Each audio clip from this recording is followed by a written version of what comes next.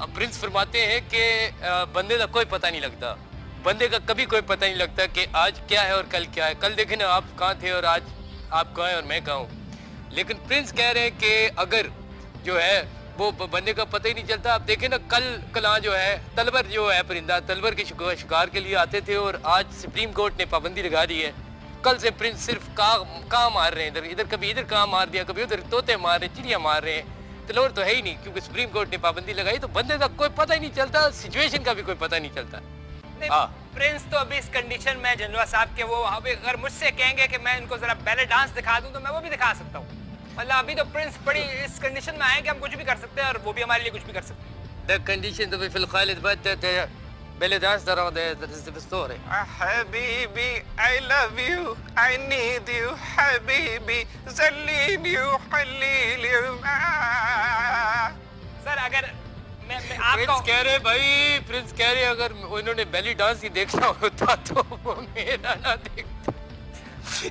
आप जंजुआ साहब थोड़ी कंफ्यूजन है, मेरा ख्याल है सख्त सवाल कर ही लूं, अब तो डिसीजन भी हो गया है तो, लेकिन आवाम भी जानना चाहती है। अगर आप तैयार है सर, अगर कोई मैं प्रिंस से सख्त सवाल कर लूं?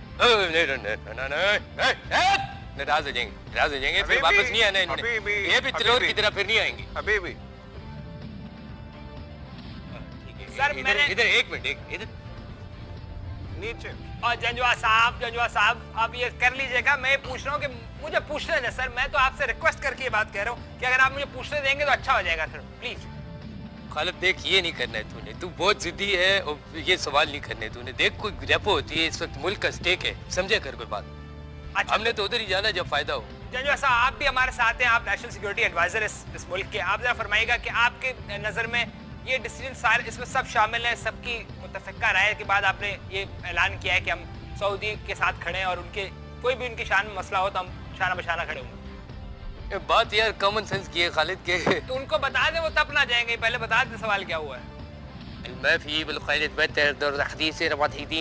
पाकिस्तान, ईरान, इतनी लंबी तो मैंने बात भी नहीं की सर, आप क्या बातें कर रहे हैं? आग के दरिया तो पार के जाना तो डूब के जाना था सर।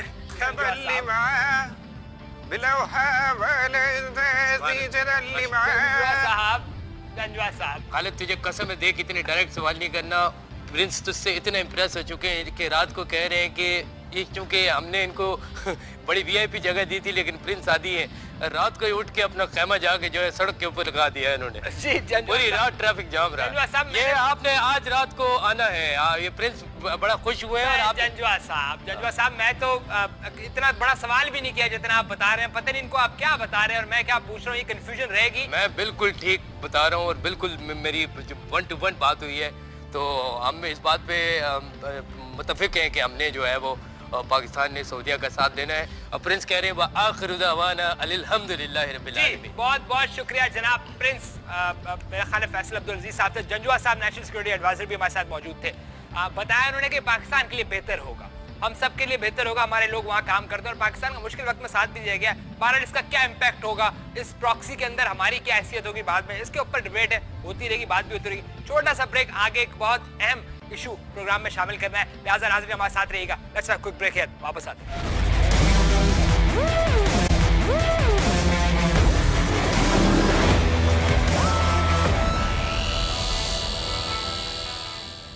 और प्रोग्राम में शामिल करेंगे कि सिंध और वफाक के मामलात शिद्दत अख्तियार करेंगे।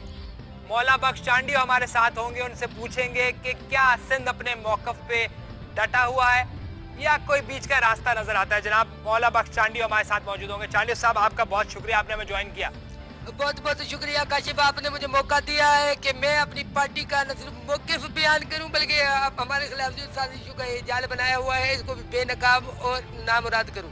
चांडिया साहब फरमाइएगा जरा, बिलावल साहब का भी बड़े सख्त बयानात हमें देखने को मिल रहे हैं, जरदारी साहब भी आते हैं, आपको पूरा मीडिया जो है वो मौला जट से जरा आपको मौका दे रहा है, आपको कह रहा है कि मौला जट आप तशबीह दे रहा है आपको, तो फरमाइएगा ये हो रहा क्या है सर? बात दरअसल ये है खालिद के मैं एक दलेर आदमी हूँ और मीडिया पे आकर अपनी पार्टी का मौक़िफ़ जो है वो बयान करता हूँ। क्या सिर्फ दलेर आदमी पंजाब में पैदा हो सकता है? तू मेरे को बता, तू तेरा ईमान क्या दलेर आदमी सिर्फ पंजाब में पैदा हो सकता है, सिंध में पैदा नहीं हो सकता? अगर मैं मौला बख्श हूँ तो मैं मौला जट भी बन सकता हूँ वक्त पड़ने पर अपनी पार्टी के लिए, मौला जट का भी। और जिसलिए ये मेरे को बोलते हैं, मैंने वो फिल्म भी देखी हुई है जिसमें दलीप कुमार जो है वो मीना कुमारी से कह रहा है कि अदी क्या मैं आपसे शादी कर सकता हूँ? सर सर वो बात तो ठीक है, आप उसको गलत तरफ ले गए। मैं ये कह रहा हूँ कि आप नहीं समझते कि बिलावल साहब जिस किस्म का उनका स्ट्रेचर है, वो जो बयान उन्होंने दिया नवाज शरीफ वो कौमी असासे अपनी माँ का जेवर समझ के ना बेच, ये सूट नहीं करता सर बयान। आप कभी जेवर बेचेंगे क्या अम्मी जी का? कोई भी नहीं बेचता। वो बिलावल ने जो बात की उसका कॉन्टेक्स्ट गलत है, उसके कॉन्टेक्स्ट में देखें इसको, उसको पर्सनल लेवल पे ना लेकर जाए, उसको देखें कि उन्होंने किस। लेकिन चांडियो साहब दूसरी तरफ देखें थर के हालात। बिलावल साहब लाहौर में खड़े होकर कहते हैं कि रंग बिरंगी बसें चलाई जा रही। आपके ऊपर जब बात आती है तो शर्जील मेमन भी हमें नजर नहीं आते, वो भी मुल्क से बाहर भाग जाते हैं, तो हम किससे पूछें? उसके बाद आप वफाक का मजाक भी उड़ाते हैं। आपकी अपनी कारकर्दगी किधर है और ये शर्जील मेमन साहब किधर है, जरा ये भी फरमाइएगा।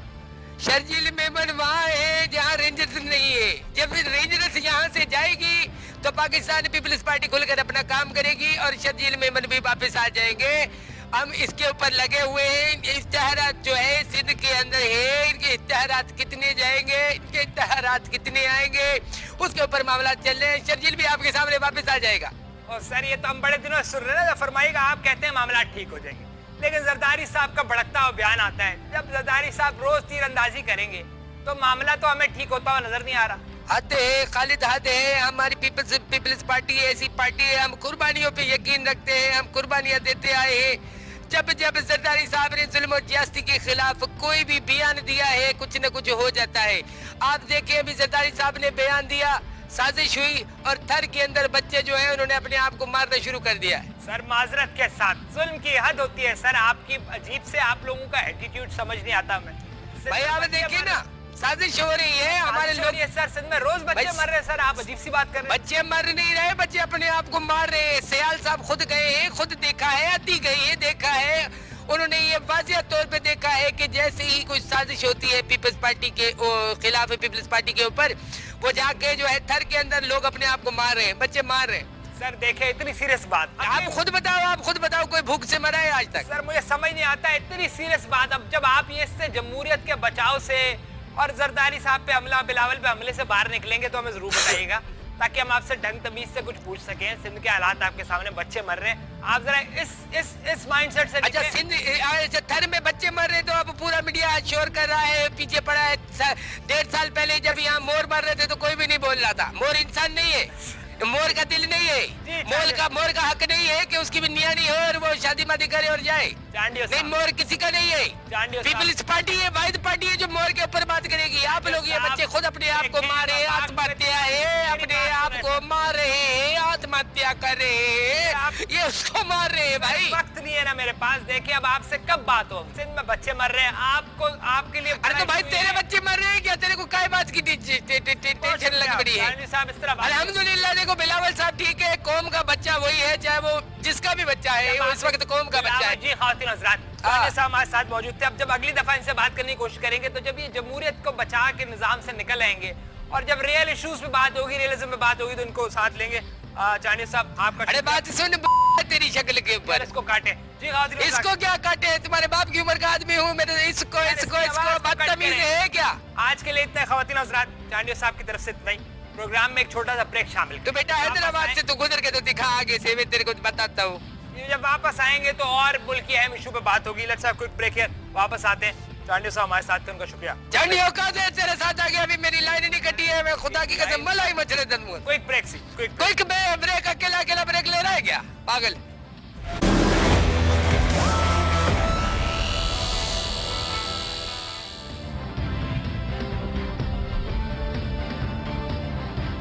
और प्रोग्राम के इस खुसूसी हिस्से में आपको एक दफा फिर खुशामदीद कहते हैं। आज पाकिस्तान की तारीख में एक नया रिकॉर्ड कायम हुआ। ये रिकॉर्ड मुल्क के कदीम तरीन गवर्नर रहने वाले गवर्नर साहब ने बनाया है। हम इशरतुल इबाद साहब की बात कर रहे हैं, जो अब तक इतनी मुश्किलात के बावजूद कई दफ़ा हमें ये महसूस हुआ कि शायद अब इशरतुल इबाद साहब को अपना जो ओहदा है वो छोड़ना पड़े, लेकिन उन्होंने हर थिक एंड थिन के अंदर अपने आप को साबित किया। इससे लोगों को इख्तलाफ भी है लेकिन वो रहे, और अब तक पाकिस्तान की हिस्ट्री में शायद सबसे ज़्यादा इस पोजीशन को सर्व करने वाले आदमी बन गए। हम आपका बहुत शुक्रिया अदा करते हैं। 13 साल हो गए। इशरतुल इबाद साहब आपको बहुत बहुत मुबारक हो। शुक्रिया खालिद। लिबास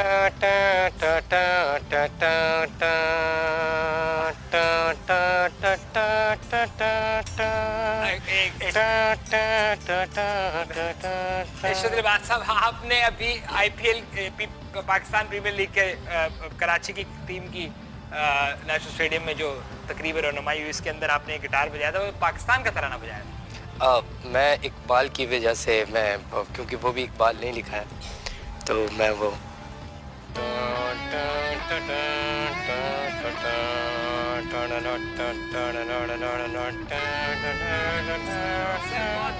बहुत अच्छा गिटार बजाते हैं आप। मैं थपड़े भी बहुत अच्छी मार लेता हूँ, बदतमीजी के कोई सवाल नहीं करता। नहीं सर, नहीं बदतमीजी कह रही, ये आपने पहले धुन शायद कोई गलत बजा दी, आप कुछ और बजाना चाह रहे थे। ये दूसरा तराना ही था सर? पहला भी तराना था। अच्छा, पहले भी हमारे पड़ोसियों का। ये भी इकबाल की एक, मैं कहता हूँ, काविश है, लेकिन ये तराना हफीज़ जलंधरी साहब ने लिखा था, बंदरी। आपका बड़ा शुक्रिया कि आपने इतना आपने, आज हम आपसे हर एंगल से बात करेंगे, आपसे हर मौजू जो आज से रिलेटेड उस पर गुफ्तगू करेंगे। ज़रा फरमाइएगा सर, 13 साल हो गए, आप बड़ी मुश्किलात भी आई होंगी, मुबारक हो सबसे पहले तो, आपने 13 साल हर हालात में सर्व किया और बैलेंस रखा। 13 साल खालिद ऐसे गुजरे हैं कि पलक झपकते में, और मैंने सिंध सूबे की तरक्की के लिए अपना खून बहाया है। पसीना मैं इसलिए नहीं कहूँगा क्योंकि मुझे पसीना आता नहीं है। अगर पसीना मैं कहता और मुझे पसीना आता होता तो ट्यूबवेल की तरह पानी युड़ुप युड़ुप युड़ुप युड़ुप युड़ुप इस तरह से पानी बहता। अच्छा, आपने लोगों के लिए काम किया है। जी जी, एज गवर्नर। अब फरमाइएगा सर, आप नहीं समझते कि एक जगह जब इंसान 13 साल गुजार लेता है तो उसको उस जगह को छोड़ना मुश्किल लगता है, और उसके लिए मुश्किल भी होता है? बहुत ज़्यादा मुश्किल, बहुत ज़्यादा मुश्किल। आप यकीन करें, जब मैं गवर्नर हाउस आया था तो इतना सा था गवर्नर हाउस, कब बड़ा हुआ पता ही नहीं चला। मैं इस नतीजे पे पहुंचा हूँ खालिद कि गवर्नर हाउस और अंगूर की बेल कब बड़ी हो जाए नहीं पता चलता। आप यकीन करें, जब मैं यहाँ आया था तो गवर्नर हाउस में सिर्फ 2 कमरे थे, वो भी कच्चे, और वॉशरूम तो आप कह लें लैट्रीन भी नहीं थी। अच्छा। और लोटा लेके दूर खेतों में जाना पड़ता था। अच्छा। तो मैंने बनाया उसको, मेरे सामने बना। आज देख लें कि इतना बड़ा हो गया है अल्हम्दुलिल्लाह गवर्नर हाउस। लेकिन मुझे इतना एक्सपीरियंस हो गया कि आप मेरी आँखों पे पट्टी बांधे तो मैं आपको हर कमरे में लेके जा सकता हूँ। पार्किंग कहाँ पर है, यानी कि काफ़ी बड़ी जगह है आपकी। बिल्कुल, गेट से अंदर गए आप, सीधा आती है, ठीक है, उल्टे हाथ पे जाके आपने पार्किंग की। मुझे तो गमलों में लगे हुए पौधे, यानी कि आप कह रहे हैं कि बहुत बड़ी जगह है। बहुत खालिद, अब फल फूल गई है, इतनी फल फूल गई है कि अब एक जगह से दूसरी जगह जाने के लिए आपको रिक्शा कराना पड़ता है। अच्छा, यानी कि गवर्नर हाउस में रिक्शे भी चलते हैं? खालिद, रिक्शे भी चलते हैं, लेकिन मैंने रिक्शों पे तो पाबंदी, मैंने 70 मोटरसाइकिल ली हुई है। और ज़ाहिर है मैं अपने शौक़ पूरा करता हूँ, जो अपने नहीं कर सका मैं शौक़ पूरा, तो ज़ाहिर है गवर्नर बन के करता हूँ। मैंने कुछ मोटरसाइकिलें ली हुई हैं, उनके टंकी टापे निकलवाए मैं, और मक्खियाँ बहुत हैं यहाँ। गवर्नर हाउस में एक भी मक्खी नज़र नहीं आएगी। तो आप यकीन कीजिए कि वो मोटरसाइकिल जो है वो मैंने 70 रखी हुई बहुत सारी, उन पे मैं लेट के चलाता हूँ मोटरसाइकिल। अच्छा, वो पुराना आपको याद है? क्योंकि गवर्नर हाउस काफ़ी बड़ा है, तो लेट कर मैं बाइक चलाता हूँ, कभी हाथ छोड़ देता हूँ, व्हीली बहुत अच्छी मारता हूँ। आगे बढ़ते हैं, अब जरा वो थोड़े से उस तरह के सवाल कर लें। आप कुछ बजाना चाह रहे हो तो बजा सकते हैं।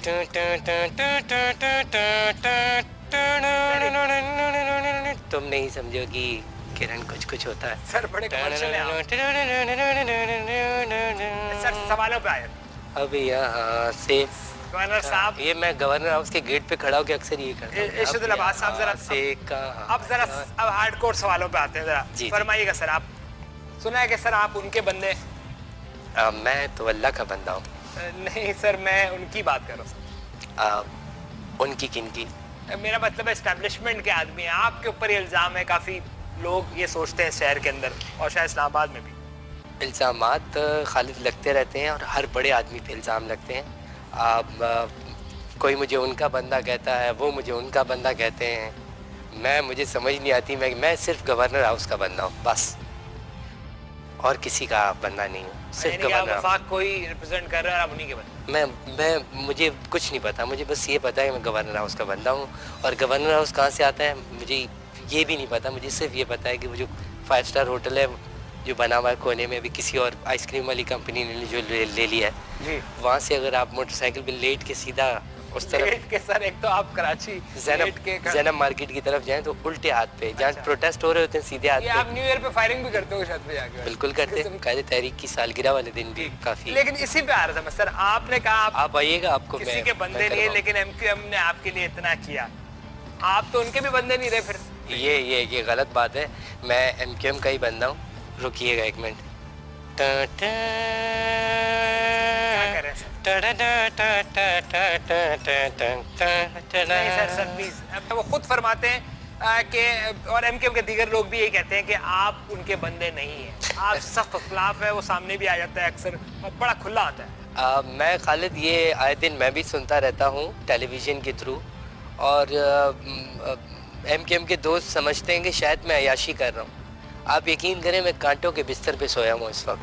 अच्छा, किधर एक मुझ पे जितना प्रेशर है मैं सोता नहीं हूँ, आपको पता है। क्या करते रहते हैं? कांटों का बिस्तर है, कैसे सोएंगे।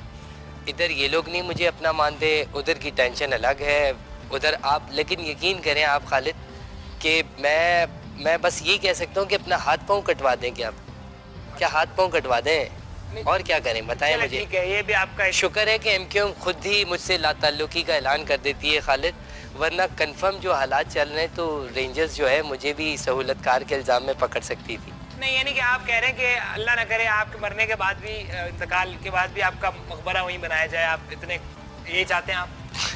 बस खालिद अपनी अपनी किस्मत की बात है। यकीन करें अगर आज वही दौर होता पुराना, मंजूर काका और टप्पी वाला, ओवैस मुजफ्फर टप्पी वाला, तो ये मेरी ख्वाहिश पूरी भी हो सकती थी। चाइना कटिंग वाले वो तो चाइना कटिंग तो ऐसा टाइम चल रहा था खालिद, लोग जोड़ते हैं मुझे तो मैं भी अब खुल के बताऊंगा, वो तो ऐसा टाइम चल रहा था, तौबा अल्लाह पाक अल्लाह माफ़ करे, ऐसी पावर थी हमारी। आप यकीन करें का जो दफ्तर है वो हम चाइना कटिंग में निकाल देते। नहीं सर, अब इतनी भी अंधेर नजरी नहीं थी अकबर साहब। आपको लगता है ये आपको लगता है।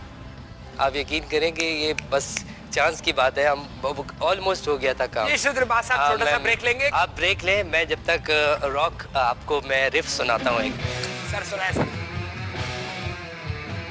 बहुत जबरदस्त sir, very nice sir. Quick break, छोटा ब्रेक, वापस आते हैं शुद्रबाज साहब हमारे साथ हैं। कुछ ब्रेक है।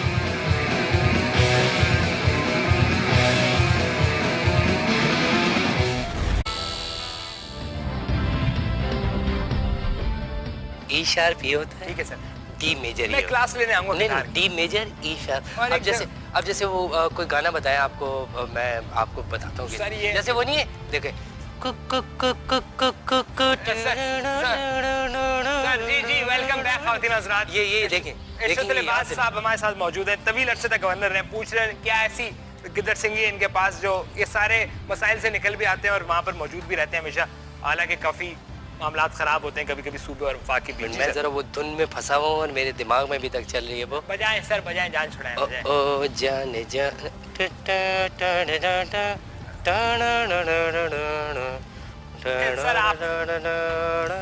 किसने कहा है सर आपको कि आप बहुत अच्छा गिटार बजाते हैं? आप ठीक है, वो सॉरी एक मिनट, वो तराना आपने सुना था आपने, अगर मेरा बेबी डॉल में सोने की जो मैं बजाता हूँ सुनेंगे सर, वो मैं जब आपके वहाँ आऊंगा उधर सुनेंगे ना आराम से। मैं इधर तो बातचीत कर लेते हैं। फरमाइएगा। मैं तो रात को फारिग ही होता हूँ, आ जाया करो। आप बुलाएं सर, बिल्कुल आएंगे। जरा फरमाइएगा। बड़ा अरसा हो गया आपकी तरफ से शुद्रबाज साहब को इस्तीफा नहीं आया, वरना तो आए दिन हमें खबर मिलती थी कि आज आप सफर पे चले गए, दुबई चले गए, मामला खराब है, इस्तीफा आने वाला है। बड़े दिनों से इस्तीफा नहीं दे रहे, मामला ठीक चल रहे हैं, उसका मतलब। बहुत प्यारा सवाल पूछा खालिद आपने। आप यकीन करें कि मैं वाहिद इंसान हूँ पाकिस्तान में और किसी भी ओहदे पे रहने वाला जिसने सबसे ज़्यादा इस्तीफ़े दिए हैं। मैंने अब तक कोई तकरीबन 26,45,840 दफ़ा गालिबन मैंने इस्तीफ़ा दिया, जो कि मंजूर नहीं हुआ। वो एक अलहदा कहानी है कि वो मंजूर ना मंजूर होने वाले भी रिकॉर्ड है वैसे, देने वाले और ना मंजूर होने वाले। जी अब खालिद चूँकि हालात अच्छे हैं तो अब मैं इस्तीफ़ा तो नहीं दे, लेकिन वो आदत इतनी पुख्ता हो गई है, जिस तरह पीने की बाज़ लोगों को आदत होती है, वो बड़े चेन होते हैं, मैं अपनी बात नहीं कर रहा, नहीं ठीक है, तो उस तरह की इतनी पुख्ता आदत बन चुकी है खालिद, आप यकीन लिखते रहते हैं। मैं रोज़ाना सुबह स्क्रिप्ट लिख दें सर, कोई फिल्म बन जाए। मैं लिखूंगा, रोज़ाना सुबह उठता हूँ, इस्तीफ़ा लिखता हूँ कि मैं अपने इस ओहदे से मुस्तफ़ी होना चाहता हूँ, कुछ पर्सनल वजूहात की बिना ठीक है। यहाँ से इस्तीफा लिखा, ठीक है। अपने ही टेबल पे इधर ले आया, ठीक है। खुद ही नामंजूर कर दिया उसको। अच्छा, तो ये है कि मेरी आदत भी वो होती आपको रहती है। जितना वो गिटार इस्तीफे बजाने का शौक है आप गाने लिखा करें सर, इस्तीफे लिख के क्यों अपना वक्त जाया कर रहे हैं? मैंने एल्बम सोची है अपनी, लेकिन अब चूंकि झनकार म्यूजिक नहीं आता, तो हम तो ओल्ड स्कूल हैं, हम तो झनकार सुनने वाले हैं। बिल्कुल लगता है। चीक चीक चीक इस तरह की जो आवाज आ रही होती थी, वो पतली सी पतली सी एक आवाज आ रही होती थी। चलिए सर, बिना का गीत माला के पहले पायदान पे। बाद में कर लेंगे सर, ये पर्सनल टॉक्स तो होती रहेंगी। ये आपका जो स्टाइल है ना, ये मुझे कोई बता दे, नेशनल स्टेडियम में भी आपने मेला लूट लिया सर। नहीं, मैंने तो म्यूजिक बजाया था, मेला जिन्होंने लूटा वो कोई और लड़के थे मेरे, मतलब हमारी पार्टी से जोड़ा जाता है उनको, ऐसा तो नहीं था। नहीं वो जो, अच्छा वो लूटना, आप वो वाला लूटने की बात करें, मैं तो वैसे ही मेला लूटने की बात, मैं लूट भी लिया। मैं मेला लूटने की बात करूं, आप उसको लूटने वाला। अच्छा सर, सर फरमाइएगा, बड़ा सीरियस सवाल है, मैं चाहता हूँ कि आपका फोकस जवाब दे मुझे। जी जी। 13 साल हो गए आपको भी शहर में, शहर ने क्या कुछ नहीं देखा सर? दहशतगर्दी जिस किस्म की हमने देखी आज से पहले, उसका हाल आपके सामने, क्या ऐसा किया आपने 13 साल में? अब जाके हमें रेंजर्स की एफर्ट है और पार्टियों ने उसके ऊपर बड़ा वो किया, तो हमें नजर आता है कि अब थोड़ा बेहतरी आ गई है। 13 साल में आपने क्या स्टेप किया इस तरह का कि शहरी महफूज हो जाए? मैंने अपनी पार्टी छोड़ दी 13 साल में। नहीं सर, मैं मतलब समझा नहीं आपको। मतलब मैं अपनी पार्टी छोड़ना चाहता हूँ क्योंकि मसरूफियत, मैं इस शहर के लिए कुछ करना चाहता हूँ खालिद। इस शहर के नौजवानों, आप जैसे मासूम बच्चे जिनकी कम उम्री में ही शेब आ जाती है, उनके लिए मैं कुछ करना चाहता हूँ। तो इसके लिए मैंने अपनी पार्टी से इस्तीफा देने का सोचा है। ठीक है। और ताकि मैं ये किया आपने, मतलब ये समझते हैं यही हाल है? ये मेरी तरफ से तो है। देखिए, इंसान अपनी कोशिश ही कर सकता है, आगे नसीब की बात है कि क्या होता है क्या नहीं। सर देखें ना, एक बहुत सारी चीज़ें इस शहर में ठीक हो सकती हैं। दहशतगर्दी पे चले बात कर लेते हैं कि शायद आपका डोमेन नहीं था या आप उस तरह नहीं कर सकते। ये कराची में जो पानी चोरी होता है सर, और फिर हमें खरीदना पड़ता है वो पानी, ये वाटर टैंकर, ये वो माफिया जो है हाइड्रेंट, इसके खिलाफ आपने कोई यही करके चले जाए? सबसे पहले जा तो नहीं रहे आप, लेकिन यही मैं आप साफ़ी हैं, मैं आपका सवाल समझ गया कि आप इसको भी मुझसे नथी करना चाहते हैं जो शहर में पानी चोरी होता है। सबसे पहले तो मैं आपको ये क्लियर कर दूं कि मैं इस्तेमाल करता हूं टिश्यू। आप करते होंगे पानी, मैं तो टिश्यू इस्तेमाल करता हूं। नहीं सर, मैं दूसरी बात, मैं वाटर जो माफिया है सर, टैंकर माफिया की बात कर रहा हूँ, आप मिक्स कर रहे हैं। आप मुझ पे कोई दिल चोरी करने का इल्ज़ाम लगाएं कि ये इशरत साहब आप दिल चोरी करते हैं हसीनाओं के, वो मैं मान लूंगा। आप अगर पानी, शरबत, समझे नहीं आप, और ये बाकर खानियाँ और ये इस तरह के लूटने का इल्जाम मुझ पे लगाएंगे, पानी कौन मतलब? अच्छा चलिए, आखिरी सवाल मेरा, आप कितना अरसा आप समझते हैं कि मामला ठीक रहेंगे और आगे जाके कोई बेहतरी शहर में नजर आएगी? क्योंकि आप गवर्नर हैं, आपकी नजर है, हालात बेहतर रहेंगे, आप भी बीच में से कहीं मुझे कटते हुए नजर आ रहे हैं। आप नहीं, ऐसा नहीं है, इंशाल्लाह आपका भाई ऐसा चिस्पा हुआ है कि नहीं निकलेगा। जी, वो कहते हैं ना कि एक गाने के अंदर भी है, एक इंडियन गाना है, बल्कि मैं इंडियन गाने से याद आया कि मैं आपको एक गाना सुना देता हूँ, उसकी धुन सुना देता हूँ। बाबा आप गिटार से नहीं निकल रहे, आप मेरा ख्याल है कोई काम करने को नहीं, आप बहुत सारी चीज़ें शहर में ठीक हो सकती है सर। बिल्कुल ठीक हो सकती हैं, लेकिन पहले मैं अपना गिटार थोड़ा सा ठीक कर लूँ ना, फिर मैं उसकी तरफ भी आऊँगा और उसको भी ठीक करूँगा। एक मिनट, ज़रा गिटार की ट्यूनिंग आउट है।